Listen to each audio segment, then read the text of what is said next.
2024 లేదా 25లో డిగ్రీ లేదా బీటెక్ చదివారా? సాఫ్ట్‌వేర్ జాబ్ కోసం ఎదురు చూస్తున్నారా? అయితే కోడ్ జ్ఞాన్ 100 డేస్ కోర్సులో చేరండి. జాబ్ సాధించండి. నమస్తే, వెల్కమ్ టు సుమన్ టీవీ. నేను మీ యాంకర్ సిరి. ఆగస్టు మాస ఫలాలు ఏ విధంగా ఉండబోతున్నాయి అండ్ అలాగే ద్వాదశ రాశుల వారి యొక్క గ్రహ సంచారం ఎలా ఉంటుంది, ఎలాంటి పరిస్థితుల్లో జాగ్రత్తలు పాటించాలి, వీటన్నిటి గురించి ఈ రోజు మనకి క్లియర్గా ఇన్ఫర్మేషన్ ఇవ్వడానికి వేదిక ఆస్ట్రాలజర్ ఉమా గారు ఉన్నారు. అడిగి తెలుసుకుందాం. నమస్కారం ఉమా గారు. నమస్తే అమ్మా. ద్వాదశ రాశుల వారి యొక్క గ్రహ సంచారం ఏ విధంగా ఉండబోతుంది, ఈ ఆగస్టు మాసంలో ఎలాంటి పరిస్థితుల్లో జాగ్రత్త పాటించాల్సిన అవసరం ఉందంటారు ఉమా గారు? తప్పకుండా అండి. ఆగస్టు మాసంలోకి వచ్చేసరికి మనం గ్రహ సంచారాన్ని ఒకసారి గమనిస్తే కనుక ముఖ్యంగా ఈ మాసంలో చంద్రగ్రహ సంచారము కాకుండా 2 గ్రహ సంచారాలు అనేటువంటివి మారుతూ ఉన్నాయి. రవి శుక్రగ్రహ సంచారాలు వాటి యొక్క సంచారాన్ని ట్రాన్సిట్ అనేటువంటి జరగబోతోందండి. రవి ఆగస్టు 17వ తారీఖున కర్కాటక రాశి నుంచి సింహరాశిలోకి జన్మ స్వరాశిలోకి వెళ్ళడం అనేటువంటి జరుగుతోంది. ఇక శుక్రుడు ఆగస్టు 20వ తారీఖు దగ్గర నుంచి మిథున రాశిలోకి కర్కాటక రాశిలోకి రావడం అనేటువంటి జరుగుతోంది. అయితే గ్రహ సంచారాన్ని మనం ఒకసారి గమనిస్తే కనుక ప్రధానంగా ఈ యొక్క మిథున రాశిలో గురుగ్రహ సంచారంతో పాటుగా శుక్రగ్రహ సంచారం ఆగస్టు 20వ తారీఖు వరకు జరుగుతోంది. కర్కాటక రాశిలో రవి బుధుల యొక్క సంచారము. రవి ఆగస్టు 17 వరకు కర్కాటకంలో ఉండి ఆ తర్వాత సింహంలోకి వెళ్తారు. బుధుడు వక్రించి కర్కాటకంలోనే మాసాంతం వరకు అక్కడే ఉంటారు. సింహరాశిలో కేతుగ్రహ సంచారము, కన్యారాశిలో కుజగ్రహ సంచారము, కుంభరాశిలో రాహుగ్రహ సంచారం నడుస్తుంటే మీనరాశిలో శని వక్రించడం అనేటువంటి జరిగింది. ఎప్పుడైతే శని వక్రిస్తారో అండి, కుంభరాశిలో శని ఎలా అయితే ఫలితాలు ఇస్తారో ఆ ఫలితాలన్నీ కూడా ఈ వక్రించినటువంటి శని ఇచ్చే అవకాశాలు ఉంటాయి. కాబట్టి శని కూడా ఈసారి భిన్నమైనటువంటి మార్పులు, ఏలినాడ శని ఉన్న వాళ్ళకి కూడా కాస్త ఉపశమనం కలిగించేది కూడా కనబడుతుంది ఈ రాశుల్లో.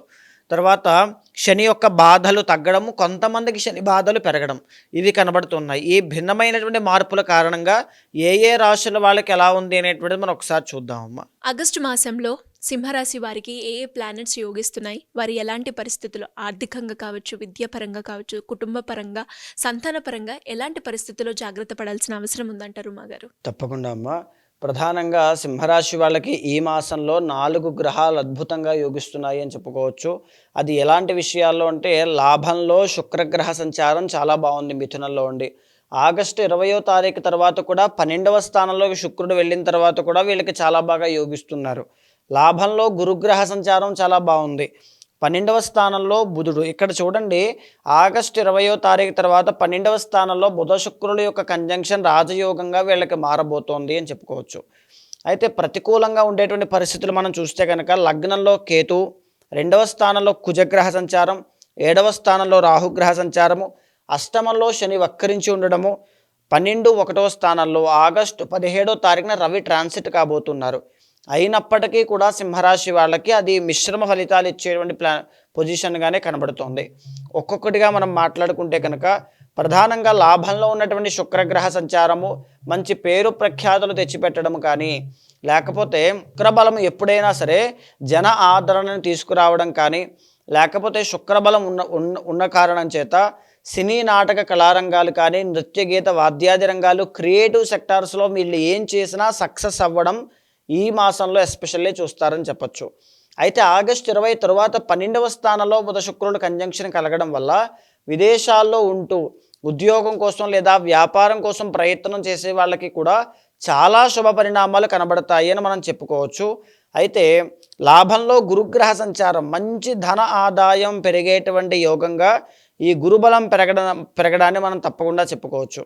అయితే లగ్నంలో కేతుగ్రహ సంచారం రావడము, ఇక్కడ ఏమిటంటే అండి, కేతు అనేటువంటి ప్లానెట్ ఎప్పుడైనా సరే ఏ సమయానికి ఏం చేయాలో తెలియక ఒక కన్ఫ్యూజన్తో, డైలమాతో, ఒక భయముతోనూ, లేకపోతే స్టేబుల్గా ఆలోచించేటువంటి డిసిషన్ మేకింగ్ లేకుండా తెలియనటువంటి ఒడిదుడుకులను తీసుకొచ్చి పెడుతూ ఉంటారు ప్రశాంతత లేకుండా.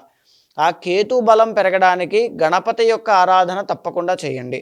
2వ స్థానంలో కుజగ్రహ సంచారం ఆర్థిక ఇబ్బందుల్ని తీసుకొచ్చి పెడుతుంది. మాసం చివరిలో ఆర్థిక ఇబ్బందులు వచ్చినప్పటికీ కూడా ధన ఆదాయం పెరగడం మూలాన ఆకస్మికంగా ధన రాబడి పెరగడం, దానివల్ల ఈ యొక్క రుణ బాధలు కానీ, ఆర్థిక ఇబ్బందుల నుంచి కానీ బయటపడే యోగం కూడా కనబడుతోంది. 7వ స్థానంలో రాహుగ్రహ సంచారం బిజినెస్లో ఎవరైనా గ్రో అవ్వాలనుకుంటే, అక్కడ బిజినెస్లో రాహు ఎప్పుడైతే ఉన్నారో హౌస్లో ఖచ్చితంగా కాస్త ఇబ్బందులు, ఒడిదుడుకులు ఈ మాసంలో చూస్తారండి. ఇదే కాకుండా వైవాహిక జీవితం కూడా, వైవాహిక జీవితంలో చాలా కేర్ఫుల్గా ఉండాలి. ఎస్పెషల్లీ పార్ట్నర్షిప్లో మీరు ఏ బిజినెస్ పెట్టినా అందులో ప్రత్యేకమైనటువంటి జాగ్రత్తలు తప్పకుండా తీసుకోవాలి.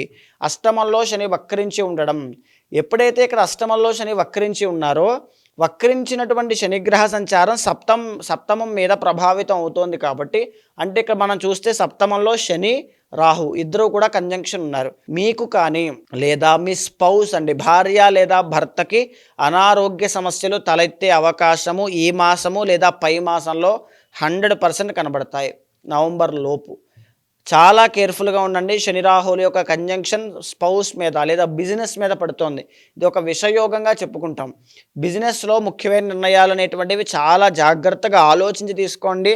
పర్సనల్ చార్ట్ చాలా ముఖ్యంగా తీసుకోవాలి సింహరాశి వాళ్ళు, బిజినెస్ అండ్ మ్యారిటల్ లైఫ్లో మాత్రము, విమెన్ ఎస్పెషల్లీ అండి. అయితే ముఖ్యంగా ఏమిటి అంటే రవి బలం కూడా లేదు వీళ్ళకి. రవి బలం అనేటువంటిది లేకపోవడం వల్ల సెల్ఫ్ కాన్ఫిడెన్స్ లేక చాలా కష్టపడడం, లేకపోతే పనులన్నీ కూడా చాలా లేట్ అవ్వడం, అబ్స్టాకిల్స్ ఎక్కువగా రావడం, పనులన్నీ సమయానికి పూర్తవ్వలేక ఆరోగ్య సమస్యలు రావడం, తరువాత టైం ఫుడ్ తీసుకోకపోవడం వల్ల అనారోగ్య సమస్యలు రావడం, ప్రెషర్ అనేటువంటి చాలా ఎక్కువగా పెరగడం, ఆవేశంలో నిర్ణయాలు తీసుకోవడం 17 తర్వాత, 17 ముందైతే పనులన్నీ జాప్యం. సో ఈ రెండు కూడా కనబడుతున్నాయి. ఎస్పెషల్లీ సింహరాశి వాళ్ళకి ప్రధానంగా ఏమిటంటే అండి, ఈ గురు బుధ శుక్ర అనేటువంటి పూర్ణ శుభత్వాన్ని ఇచ్చేటువంటి గ్రహాలు 3 కూడా యోగిస్తున్నాయి. అంటే ఈ మాసంలో శుభవార్తమైనటువంటి యోగం ఖచ్చితంగా కనబడుతుంది.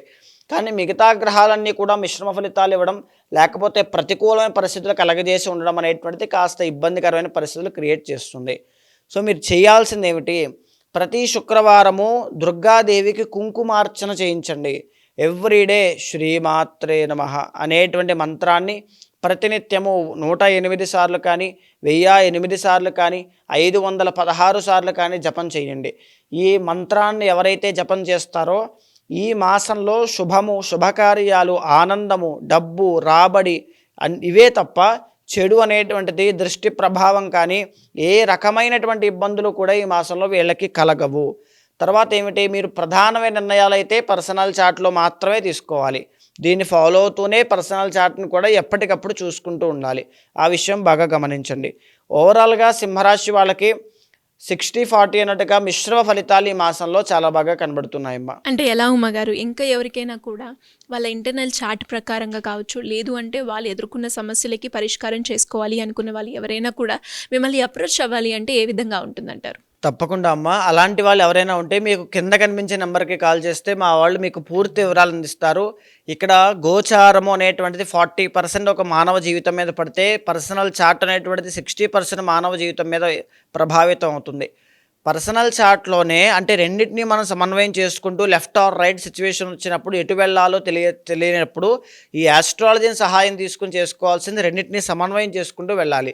ఏదైనా దోషం ఉంటే రెమెడీస్ మనం ఫాలో అవుతూ ఉంటాం కాబట్టి ఆ రెమెడీస్ కూడా ఈ రెండింటినీ సమన్వయం చేసుకున్న తర్వాత వచ్చేటువంటి దాన్ని ఫాలో అవుతూ మాత్రమే ముందుకు వెళ్ళాలి. అలాంటి వాళ్ళు ఎవరైనా ఉంటే మీకు కింద కనిపించే నెంబర్కి కాల్ చేస్తే మా వాళ్ళు మీకు పూర్తి వివరాలు అందిస్తారు. తప్పకుండా జాతకం చూసిన తర్వాత ఏదైనా దోషాలుంటే శాంతి పరిహారములు ఆచరించి మీకు భగవత్ అనుగ్రహం కలిగేలా చేస్తాను. థ్యాంక్ యూ అండి. Thank you so much Uma గారు. నమస్తే అమ్మా.